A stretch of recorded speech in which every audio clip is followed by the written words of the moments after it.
ವಕೀಲರ ಸಂಘದ ಎಲ್ಲ ಪದಾಧಿಕಾರಿಗಳೇ, ಈ ಹೋರಾಟವನ್ನು ಬೆಂಬಲಿಸಿರ್ತಕ್ಕಂಥ ಎಲ್ಲ ಸಂಘಟನೆಯ ನೇತಾರರು,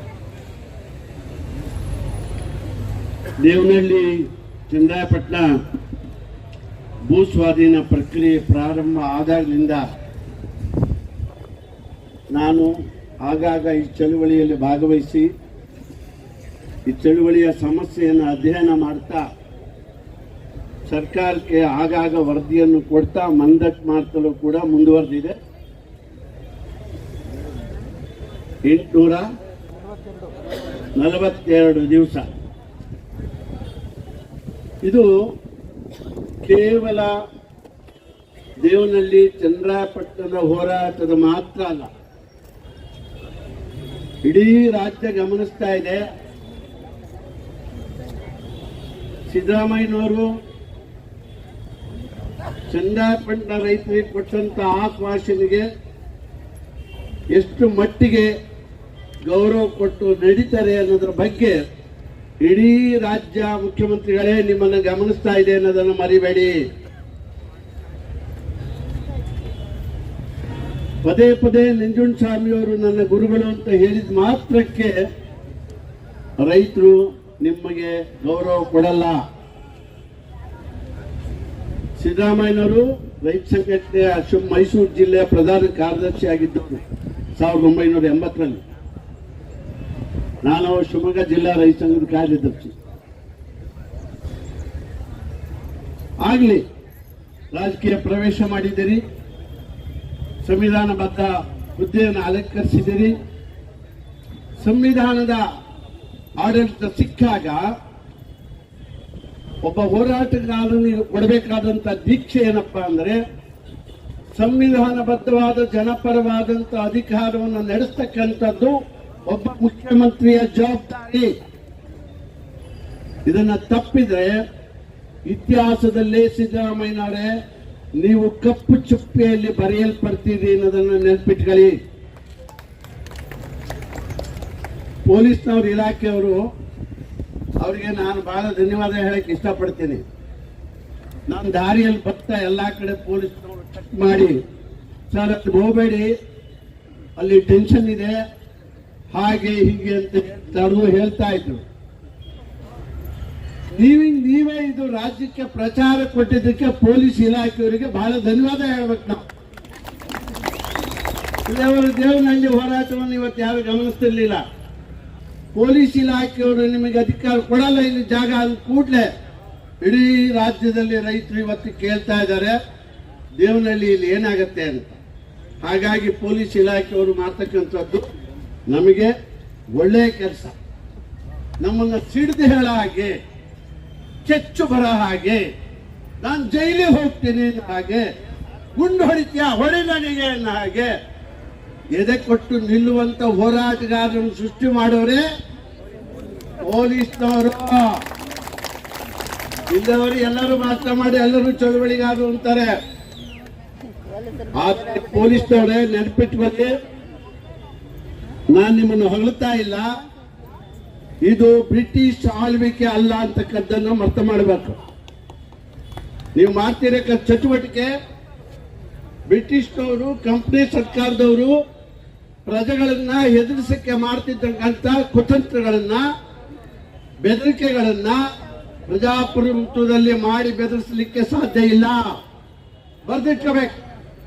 ಪೊಲೀಸ್ನವರು ಇವೆಲ್ಲ ಅಲ್ಲ. ಎಷ್ಟು ಸಾರಿ ಜೈಲಿಗೆ ಹಾಕಿದ್ರು ನಮ್ಮನ್ನ, ಎಷ್ಟು ಸಾರಿ ಬೆನ್ನು ಹೊಡೆದಿದ್ದೀರಿ ಚರ್ಮ ಎತ್ತಂಗೆ, ಎಷ್ಟು ಜನ ಗುಂಡು ಹಚ್ಚಿ ಸಾಯಿಸಿದಿರಿ ಸಿದ್ದರಾಮಯ್ಯ ಸೇರಿ. ಕಾಂಗ್ರೆಸ್ ಸರ್ಕಾರ, ಬಿಜೆಪಿ ಸರ್ಕಾರ, ಜನತಾ ಸರ್ಕಾರ, ನರಗುಂದ, ನವಲಗುಂದ, ಗಜೇಂದ್ರಗಡ, ನಿಪ್ಪಾಣಿ, ದುದ್ದ, ನಾಗಸಮುದ್ರ, ವಿಠಲೇನಹಳ್ಳಿ 156 ಜನರನ್ನ ಗುಂಡಿಕ್ಕಿ ಕೊಂದ್ರಿ. ಅಕಸ್ಮಾತ್ ಅಲ್ಲ, 1-2 ಹೆಣವನ್ನು ಬೀತ್ಬಿಟ್ರೆ ಚಳುವಳಿ ಸರ್ವನಾಶ ಆಗ್ಬಿಡ್ತದೆ, ಹಳ್ಳಿ ಜನ ಹೆದರ್ಕೊಂಡ್ಬಿಡ್ತಾರೆ ಅಂತ ನೀವು ಭಾವಿಸಿದ್ರಿ. ಆ ವಿಧಾನಸಭೆಯಲ್ಲಿ ಕೂತಿರಲ್ಲ, ಅವರು ಮೂರ್ಖರು, ಅವರು ಅದೇ ಭಾವಿಸಿದ್ರು. ಅದು ಸುಳ್ಳಾಯ್ತು. ಇದು 45ನೇ ವರ್ಷ ರೈತ ಸಂಘಟನೆ ಪ್ರಾರಂಭ ಆಗಿ ಬೆಳೀತಾ ಇದೆ ರಾಜ್ಯ ಮಟ್ಟ, ರಾಷ್ಟ್ರ ಮಟ್ಟ, ಇವತ್ತು ಅಂತಾರಾಷ್ಟ್ರೀಯ ಮಟ್ಟದಲ್ಲಿ ರೈತ ಸಂಘಟನೆಯನ್ನ ಕಟ್ಟಿದೀವಿ. ಇವತ್ತು ನಾವೇನು ಪರ್ಪೋಸಿಗಳಲ್ಲ.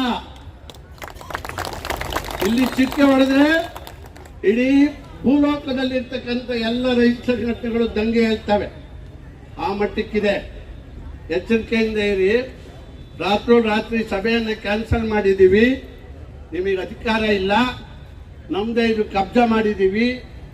ನಾವು ಹೇಳಿದಂಗೆ ತಗೋಬೇಕು. ನಾವು ಪರ್ಮಿಷನ್ ಕೊಟ್ಟು ಸಭೆ ಮಾಡಬೇಕು. ಯಾವ ಕಾಲದಲ್ಲಿ ಇದ್ದೀರಿ? 47ಕ್ಕಿಂತ ಮುಂಚೆ ಇಟ್ಕೊಂಡ್ರಿ ಇದು. ಈಗ ನಿಮ್ಗೆಲ್ಲ ಕೊಟ್ಟಿರ್ತಕ್ಕಂಥ ಬಟ್ಟೆ, ನಾವು ಕೂಡ ಸಂಬಳದ ದುಡ್ಡು ನಾವು ಗೆದ್ದಿದ್ದು. ನಿಮ್ ಬಟ್ಟೆ ಯಾರ್ದದ? ನನ್ನ ತೆರಿಗೆ ಹಣದಿಂದ ನಿನಗೆ ಕೊಟ್ಟಿರೋ ಗನ್ನು ನನ್ನ ತೆರಿಗೆ ಹಣದ್ದು. ನಿನ್ಗೆ ಯಾರು ಕೊಟ್ಟವ್ರು? ಆ ಗನ್ ಕೊಡ್ಬೇಕಾದ್ರೆ ನನ್ನ ತೆರಿಗೆ ಹಣದಲ್ಲಿ ಅಪ್ಪ ಕೊಡೋದು. ನಿನಗೆ ಸಂಬಳ ಕೊಡ್ಬೇಕಾದ್ರೆ ನಮ್ಮ ತೆರಿಗೆ ಹಣದಲ್ಲೇ ಕೊಡೋದು, ಯಾರು ಕೊಡಲ್ಲ. ಆದ್ರಿಂದ ಜನಪ್ರಭಾಪ್ರಭುತ್ವದಲ್ಲಿ ಜವಾಬ್ದಾರಿಯಿಂದ ನಡಿಬೇಕಾದದ್ದನ್ನು ಕೂಡ ನಾಗರಿಕ ರಕ್ಷಣಾ ವೇದಿಕೆ ಕಲಿಬೇಕು ಅಂತಕ್ಕಂಥದ್ದು ಕೂಡ ಪ್ರಜಾಪ್ರಭುತ್ವದ ಒಂದು ಅಂಗ. ರಿಕಾರ್ಡ್ ಮಾಡ್ಕೊಂಡೋಗಿ ನಿಮ್ಮ ಮುಖ್ಯಮಂತ್ರಿ ಕೊಡಿ, ರಿಕಾರ್ಡ್ ಮಾಡ್ಕೊಂಡೋಗಿ ನಿಮ್ಮ ಹೋಮ್ ಮಿನಿಸ್ಟರ್ ಪರಮೇಶ್ವರ್ ಕೊಡಿ. ಕಲ್ತ್ಕೊಳ್ಳಿ. ಅವರು ಬದಲಾವಣೆ ಆಗ್ಬೇಕು. 21ನೇ ಶತಮಾನ, ಸ್ವಾತಂತ್ರ್ಯ ಬಂದು 75 ವರ್ಷ ಆಗಿದೆ. ಇನ್ನೂ ಹಳ್ಳಿ ಜನರನ್ನ ಹೆದರ್ಸ್ತೀರಾ? ಹೆದರ್ಬೇಕಾ? ನಾವು ಹಳ್ಳಿ ಜನ ಅಲ್ಲೇನ್ರಿ? ನೀವು ಹಳ್ಳಿಲಿ ಆದವ್ರು ಅಲ್ಲೇನ್ರಿ? ನಾವು ಕೊಟ್ಟು ಅನ್ನ ಉಂಡವ್ರು ಅಲ್ಲೇನ್ರಿ? ನಾವು ಕೊಟ್ಟು ಹಾಲು ಕುಡ್ದವ್ರು ಅಲ್ಲೇನ್ರಿ? ನಾವು ಕೊಟ್ಟು ಕೋಳಿ ಮೊಟ್ಟೆ ಮಾತ್ರ ತಿಂದವ್ರು ಅಲ್ಲೇನ್ರಿ? ಯಾಕ್ರಿ ಈಗೆಲ್ಲ ಬೆದರಿಸ್ತೀರಾ? ಇವೆಲ್ಲ ಬಿಡಿ. ಹೋಮ್ ಮಿನಿಸ್ಟರ್ ಹೇಳೋಣ, ನಿಮ್ಮ MB ಪಾಟೀಲ ಇದ್ದಾನಲ್ಲ ಅವನಿಗೂ ಹೇಳೋಣ. ಅವ್ರಿಗೆ ಈ ಅಧಿಕಾರ ಶಾಶ್ವತ ಅಂತ ತಿಳ್ಕೊಂಡ್ಬಿಟ್ಟಿದ್ದಾರೆ. No, impossible. ಇದೇ ರೀತಿ ತಿಳ್ಕೊಂಡಿದ್ರು ಸ್ವಾತಂತ್ರ್ಯದಿಂದ 83ರವರೆಗೆ 36 ವರ್ಷಗಳ ಕಾಲ ನಿರಂತರವಾಗಿ ಕರ್ನಾಟಕ ಭರತಖಂಡದಲ್ಲಿ ಕಾಂಗ್ರೆಸ್ ಆಳ್ವಿಕೆ ನಡೆದಿತ್ತು. ದಲಿತ ಚಳವಳಿ, ರೈತ ಚಳವಳಿ ಹುಟ್ಟಿದ ಮೇಲೆ, ಜನರು ಜಾಗೃತಿ ಆದ ಮೇಲೆ ಇಡೀ ಕರ್ನಾಟಕದಲ್ಲಿ 36 ವರ್ಷಗಳ ನಂತರ ಕಾಂಗ್ರೆಸ್ ಸರ್ಕಾರವನ್ನು ಕಿತ್ತಾಕ್ತಕ್ಕಂಥ ಕೆಲಸವನ್ನು 83ರಲ್ಲಿ ಸಿದ್ದರಾಮಯ್ಯನವರು ಸೇರಿ ಮಾಡಿದ್ದು. ಸಿದ್ದರಾಮಯ್ಯನವರು ಅವರು ಹೋರಾಟದಲ್ಲಿ ಇದ್ರು, ಯಡಿಯೂರಪ್ಪನವರು ಹೋರಾಟದಲ್ಲಿ ಇದ್ರು, ಎಲ್ಲ ನಮ್ಮ ಜೊತೆಗೆ ತಯಾರಾದವರು. ಆದ್ರಿಂದ ಹೇಳ್ತೀನಿ, ನಿಮ್ಮ ಅಧಿಕಾರ ಶಾಶ್ವತವಲ್ಲ. ನಾಳೆ ಇವತ್ತು 136 ಜನ ನೀವು ಬಂದು ಗೆಲ್ಲಕ್ಕೆ ಕಾರಣ ಏನಪ್ಪಾ ಅಂದ್ರೆ, ನಮಗೆ ಬೇಕಾದವರು ಅಂತ ಆರಿಸಿದ್ದೀವಿ. ನಿಮಗೆ ಇಷ್ಟ ಇಲ್ಲ ಅಂದ್ರೆ ನಾಳೆ ಅದಕ್ಕೆ ಉಲ್ಟಾ ಹೊಡಿತಕ್ಕಂಥದ್ದು ನಮ್ಮೆಲ್ಲ ಮತದಾರರ ಇಚ್ಛೆ. ಯಾರು ಗಳಿಯಲ್ಬೇಕಂತ ಕಿತ್ತಾಕ್ತೀವಿ. ಫಿನಿಶ್. ಏನ್ರಿ, ನಾಳೆ ಜಿಲ್ಲಾ ಪರಿಷತ್ ಚುನಾವಣೆ ಬರುತ್ತೆ, ತಾಲೂಕ್ ಪಂಚಾಯತಿ ಚುನಾವಣೆ ಬರುತ್ತೆ. ಸಿದ್ದರಾಮಯ್ಯನವರೇ ಬರ್ತೀರಾ? ಹಳ್ಳಿಗೆ ಬರ್ತೀರಾ? MB ಪಾಟೀಲ್ರೇ ಬರ್ತೀರಾ? ಹೋಮ್ ಮಿನಿಸ್ಟರ್ ಪರಮೇಶ್ವರ್ ಅವರೇ ಪೊಲೀಸ್ನವ್ರು ಕರ್ಕೊಂಬರ್ತೀರಾ? ಪೊಲೀಸ್ನವ್ರ ಹತ್ರ ಎಷ್ಟು ಓಟ್ ಇದೆ? ನಮ್ಮ ಹತ್ರ ಇದೆ ಓಟು. ಹಳ್ಳಿಲಿ ಇರೋದು ಓಟ್ ಬ್ಯಾಂಕು. ನಿಮ್ ಗನ್ನು, ನಿಮ್ ಲಾಠಿ ಅವಾಗ ನಡೆಯಲ್ಲ, ಈಗ ನಡೆಸಕ್ಕೆ ಬಿಡೋಲ್ಲ. ನೀವೆಷ್ಟು ಮಟ್ಟಿಗೆ ನಮ್ಮನ್ನ ಕುತಂತ್ರದಿಂದ ಬೆದರಿಸಕ್ಕೆ ತಯಾರು ಮಾಡ್ತೀರೋ, ನಾವು ಅಷ್ಟರ ಮಟ್ಟಿಗೆ ಚಾಲೆಂಜ್ ಆಗಿ ನಿಮ್ಮ ಕುತಂತ್ರಗಳನ್ನು ಭೇದಿಸುವಂತ ಶಕ್ತಿ ನಮ್ಮ ಹತ್ರ ಇದೆ. ಮಹಾತ್ಮ ಗಾಂಧೀಜಿ ಬ್ರಿಟಿಷ್ನವ್ರನ್ನ ಒದ್ದು ಆಚೆಗೆ ಹೋಗಿರ್ಬೇಕಾದ್ರೆ ನಮ್ಮ ನೆಲದಲ್ಲಿ ಹುಟ್ಟಿದವ್ರು ನಿಮ್ಮನ್ನ ತಿದ್ದೋದು ನಮ್ಗೇನು ಬಹಳ ದೊಡ್ಡ ಕೆಲಸ ಅಲ್ಲ. ಮಳೆ ಬರಕ್ಕೆ ಶುರುವಾಗಿದೆ, ಮಳೆ ಬರ್ತಾ ಇದೆ, ಮಳೆ ಬರಲಿ. ನಾನು ಶಿವಮೊಗ್ಗದಿಂದ ಬಂದಿದ್ದೀನಿ. ಯಾಕೆ ಅಂತಂದ್ರೆ, ನೆಲ ಹುಟ್ಟಿದ್ದು ಭೂಮಿ, ಕೃಷಿ ಭೂಮಿಯನ್ನ ಕಿತ್ಕೋತಾರೆ ಅಂದ್ರೆ ನಾವು ಇಡೀ ರಾಜ್ಯ ಅಲ್ಲ, ಎಲ್ಲಿ ಬೇಕಾದ್ರೂ ಹೋಗ್ಲೇಬೇಕು. ನಾವು ಬೆಳಗಾವಲ್ಲಿ 2000 ಎಕರೆ ಜಮೀನು ಅಕ್ವಿಷನ್ ಆಗಿದೆ, ಲ್ಯಾಂಡ್ KIDB ಇಂದ. ದಾವಣಗೆರೆಯಲ್ಲಿ ಆಗಿದೆ, ಎಲ್ಲ ಜಿಲ್ಲೆಗಳಲ್ಲೂ ಮಾಡ್ತಾ ಇದ್ದಾರೆ. ಎಸ್, ಪೊಲೀಸ್ನವರೇ ಕೇಳಿಸ್ಕೊಳ್ಳಿ, ಅಭಿವೃದ್ಧಿ ಬೇಕು. ಅಭಿವೃದ್ಧಿ ವಿರೋಧಿಗಳಲ್ಲ, ಬಂಡವಾಳ ಹೂಡಿಕೆ ಆಗ್ಬೇಕು. ಎಂಪ್ಲಾಯ್ಮೆಂಟ್ ಕ್ರಿಯೇಟ್ ಆಗಬೇಕು, ಹೊಸ ಹೊಸ ಯೋಜನೆಗಳು ಬರಬೇಕು. ಎಸ್ ಬೇಕು. ಅದಕ್ಕೆ ಕಾರ್ಯವೈಖರಿಗಳನ್ನ, ಬುದ್ಧಿವಂತಿಕೆಯನ್ನ ಬೇರೆ ತರ ಯೋಚನೆ ಮಾಡಬೇಕು ಹೊರತು ಇಡೀ ಭೂಮಿಯನ್ನು ಆಕ್ರಮಿಸ್ಕೊಂಡು ನಾನು ಅಭಿವೃದ್ಧಿ ಮಾಡ್ತೀನಿ ಅಂದ್ರೆ 200 ಅಡಿ ರೋಡು, ಚತುಷ್ಪಥ, 6 ಪಥ, 8 ಪಥ ಅಂತ ಹೇಳಿ ರೋಡ್ಗಳನ್ನು ಕಟ್ ಮಾಡಿ ರಸ್ತೆ ಮಾಡಿದ್ರಲ್ಲ. ಇವತ್ತು ಸಿರಿಯೂರಲ್ಲಿ ಏನಾಗಿದೆ? ಇಡೀ ಗುಡ್ಡ ಕಸ್ಕೊಂಡಿದೆ ಅಭಿವೃದ್ಧಿ ಹೆಸರಿನಲ್ಲಿ. ಶಿವಮೊಗ್ಗ ಮಲೆನಾಡಿನಲ್ಲಿ ಜನ ಪ್ರಾಣವನ್ನು ಕೈಯಲ್ಲಿ ಇಟ್ಕೊಂಡು ಬದುಕ್ತಾ ಇದ್ದಾರೆ. ಯಾತಕ್ಕೆ? ಭೂಮಿಯನ್ನ ಕಡಿದು ಕಡಿದು ಕಡಿದು ಅಗಲ ಮಾಡಿ ರಸ್ತೆಯನ್ನ ನಾನ್ ಪ್ಲಾನ್, ಅಗತ್ಯ ಇಲ್ಲದೆ ಇರ್ತಕ್ಕಂಥ ಯೋಜನೆಗಳನ್ನ ಕೇವಲ ದುಡ್ಡಿಗಾಗಿ, ಕೇವಲ ಅಭಿವೃದ್ಧಿ ಹೆಸರಲ್ಲಿ ಸಾವಿರಾರು ಕೋಟಿಗಳನ್ನ ಭೂಮಿಯನ್ನು ಅಗದು ಮಾಡಿರ್ತಕ್ಕಂಥ ಅವ್ಯವಹಾರಗಳು ಇವತ್ತು ಪ್ರಕೃತಿ ಪಾಠ ಕಲಿಸ್ತಾ ಇದೆ. ಅದೇ ರೀತಿ ಕೃಷಿ ಭೂಮಿ, ಆಹಾರ ಬೆಳೀತಕ್ಕಂಥವ್ರು ನಾವು. Indian agriculture provide employment guarantee as well as the food guarantee of Indian people. ಹೇಳಿ ನೋಡೋಣ ಯಾವನಾರು. ಇವತ್ತು ನನ್ನ ಹತ್ರ 5 ಎಕರೆ ಭೂಮಿ ಇದ್ರೆ, 2 ಎಕರೆ 3 ಎಕರೆ ಭೂಮಿ ಇದ್ರೆ ನನ್ನ ಇಡೀ ಕುಟುಂಬ, ನಮ್ಮಪ್ಪ, ನಮ್ಮವ್ವ, ನಮ್ಮ ಅಕ್ಕ, ನಮ್ಮ ಅತ್ತಿಗೆ, ನಮ್ಮ ಮಕ್ಕಳು ಹೊಲದಲ್ಲಿ ಕೆಲಸ ಮಾಡ್ತಾರೆ. ಯಾವ ಇಲಾಖೆಯನ್ನು ನೌಕರಿ ಕೊಡಿ ಅಂತ ಹೋಗಲ್ಲ. ಹಸು ಸಾಕ್ತಾರೆ, ಎಮ್ಮೆ ಸಾಕ್ತಾರೆ, ರೇಷ್ಮೆ ಸಾಕ್ತಾರೆ, ಹಾಲು ಕರೀತಾರೆ, ಹೂವು ಬರೀತಾರೆ, ಹೂವು ಬೆಳೀತಾರೆ. ಅಭಿವೃದ್ಧಿ ದೇಶಕ್ಕೆ GDP ರೇಷಿಯೋ ಯಾವ್ದಾದ್ರು ಬರ್ತಾ ಇದೆ. ಸಿದ್ದರಾಮಯ್ಯ ಅವ್ರಿಗೆ ಇನ್ನೊಂದು ಮಾತು ಕೇಳಂದ್ರೆ, ನೀವು 10 ಎಕರೆ 10 kg ಅಕ್ಕಿ ಕೊಡ್ತೀನಿ ಅಂದಲ್ಲಪ್ಪ, ಎಲ್ಲಿಂದ ತರ್ತೀಯ? ನಾನು ಬೆಳೆದಲ್ಲೇನ್ರಿ, ನಿನ್ನ ಅಕ್ಕಿ ಎಲ್ಲಿಂದ ಬರುತ್ತೆ? ನಾವು ಸಮೃದ್ಧಿಯಾಗಿ ಭೂಮಿಯಲ್ಲಿ ಬೆಳೆದು ದೇಶಕ್ಕೆ ಅನ್ನದ ಖಜಾನೆಯನ್ನು ತುಂಬಿ ವಾಪಸ್ ಬಂದ್ರೆ ದಾನ ಕೊಡೆ ಯಾವನ್ ಬೇಡ ಅಂತಾನೆ, ಊಟ ಮಾಡ್ಲಿ ಬಡವರು. ಆದ್ರೆ ಬೆಳೆಯುವ ಭೂಮಿಯನ್ನು ಜೋಪಾನ ಮಾಡ್ತಕ್ಕಂಥ ಜವಾಬ್ದಾರಿ ಸಂವಿಧಾನಬದ್ಧವಾಗಿರಬೇಕು.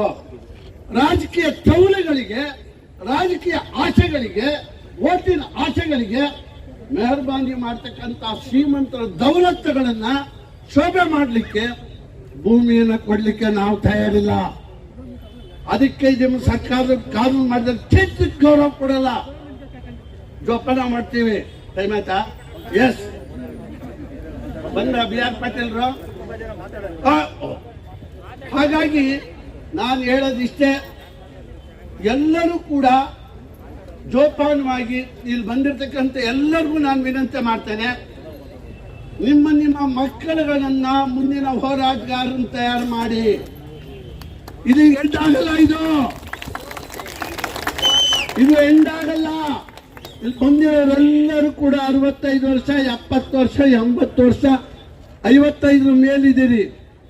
ನೆಕ್ಸ್ಟ್ ನಿಮ್ಮ ಜವಾಬ್ದಾರಿ ಏನಪ್ಪಾ ಅಂದ್ರೆ, ನಿಮ್ಮ ಮುಂದಿನ ಮಕ್ಕಳಿಗೆ 5 ಎಕರೆ ಜಮೀನ್ ಜೊತೆಗೆ 2 ಎಕರೆ ಜಮೀನ್ ಜೊತೆಗೆ ಅವನನ್ನು ಹೋರಾಟಗಾರನನ್ನಾಗಿ ವೈಜ್ಞಾನಿಕವಾಗಿ, ವೈಚಾರಿಕವಾಗಿ, ತರ್ಕಬದ್ಧವಾಗಿ, ಸಂವಿಧಾನಬದ್ಧವಾಗಿ ಮಾತಾಡ್ತಕ್ಕಂಥ ಯುವಕರನ್ನ ಹಳ್ಳಿಗಳಲ್ಲಿ ತಯಾರು ಮಾಡಿ. ಇಲ್ಲದೆ ಹೋದ್ರೆ ಈ ನಯವಂಚಕರು ಓಟಿಗೆ ಬದಲಾವಣೆ ಮಾಡಿ ಬಿಜೆಪಿ ಸೋಲಿಸಿದ್ವಿ, ಕಾಂಗ್ರೆಸ್ ತಂದ್ವಿ ಅಂತ ನೀವೇನಾದ್ರು ಹೆಗಲ ಮೇಲೆ ಸೋಂಬೇರಿಗಳಾದ್ರೆ ಇವರು ನಮ್ಮ ಹಿಂದ್ಗಡೆಯಿಂದ ಇದೇ ಕೆಲಸ ಮಾಡ್ತಾರೆ. ಆದ್ರಿಂದ ಜೋಪಾನ, ನಾವು ಯಾವಾಗಲೂ ಇರ್ತೀವಿ. ಒಂದೇ ಭಾಷಣದಲ್ಲಿ ಎಲ್ಲವೂ ಮುಗಿಯಲ್ಲ. ಆದ್ರೆ ಒಂದು ಮಾತ್ರ ಹೇಳ್ತೀನಿ, ಇವಾಗ BR ಪಾಟೀಲ್ರು ಕೂಡ ರೈತ ಚಳುವಳಿಯಲ್ಲಿ ಇದ್ದವರೇ. ನರಗುಂದ, ನವಲಗುಂದ, ಬಂಡಾಯದ ಹೋರಾಟದಲ್ಲಿ ಅವ್ರು ಇದ್ದವರೇ. ಅವರೇ ಈಗ ಮುಖ್ಯಮಂತ್ರಿಯ ಮೊದಲನೇ ಸಲಹೆಗಾರರಾಗಿದ್ದಾರೆ. ಅವರೇ ಬರ್ತಾ ಇದ್ದಾರೆ. ಮಾತಾಡೋಣ, ಅವ್ರಿಗೆ ಹೇಳೋಣ. ಆದ್ರೆ ನಮ್ಮ ಪಾದಯಾತ್ರೆ ಇವತ್ತೇನಿದೆ, ಗೌರವಯುತವಾಗಿ ಸರ್ಕಾರನೇ ಕರ್ಕೊಂಡು ಹೋಗ್ಬೇಕು. ನಾವಿಲ್ಲಿ ಮೊಟು ಮಾಡಿ ವಾಪಸ್ ಹೋಗ್ತಕ್ಕಂಥ ಪ್ರಶ್ನೆನೇ ಇಲ್ಲ. ಹಾಗೇನಾದ್ರೂ ಸರ್ಕಾರ ಈ ಚಳುವಳಿಗೆ ಗೌರವ ಇದ್ದರೆ ನಾವು ನಿಮ್ಮ ಮನೆಗೆ ಪಾದಯಾತ್ರೆ ಬರ್ತೀವಿ ಅಂತ ಅನೌನ್ಸ್ ಮಾಡಿ ಈಗಾಗಲೇ 15 ದಿವಸ ಆಗಿದೆ. ನಾನು ಇದೇ ದೇವನಹಳ್ಳಿ ನಿಮ್ಮ ಸರ್ಕಾರಿ ಸರ್ಕ್ಯೂಟ್ ಹೌಸಲ್ಲಿ ಪತ್ರಿಕಾಗೋಷ್ಠಿಯಲ್ಲಿ ಹೇಳಿದ್ವಿ, ನಾವು ಪಾದಯಾತ್ರೆ ಬರ್ತೀವಿ, ನೀವು ನಿಲ್ಲಿಸ್ತೇ ಹೋದ್ರೆ ಅಂತ. ಅವತ್ತಿನಿಂದ ಇವತ್ತಿನವರೆಗೆ ಸರ್ಕಾರ ಇದರ ಬಗ್ಗೆ ಸೂಕ್ಷ್ಮವಾಗಿ ಗಮನಿಸಿ ಕರೆದು ಮಾತನಾಡಿ ಚರ್ಚೆಯನ್ನು ಮಾಡಿ ಸಂವಿಧಾನಬದ್ಧವಾಗಿ ತರ್ಕಬದ್ಧವಾಗಿ ತಮ್ಮ ಎಲ್ಲ ಲೀಗಲ್ ಲೀಡರ್ಸ್ ಅನ್ನು ಕೂರಿಸಿಕೊಂಡು ಸರ್ಕಾರ ಮಾತುಕತೆ ಆಗಿದ್ದರೆ ಇವತ್ತು ಈ ಪ್ರಮೇಯ ಉತ್ಪತ್ತಿ ಆಗ್ತಾ ಇರಲಿಲ್ಲ. ಇದನ್ನು ಸರ್ಕಾರದ ಬೇಜವಾಬ್ದಾರಿತನ, ಇದು ಚಳುವಳಿಯ ಧಿಕ್ಕರಿಸತಕ್ಕಂಥದ್ದು. ಇದನ್ನು ನಾವು ಒಕ್ಕಟ್ಟಾಗಿ ಖಂಡಿಸೋಣ.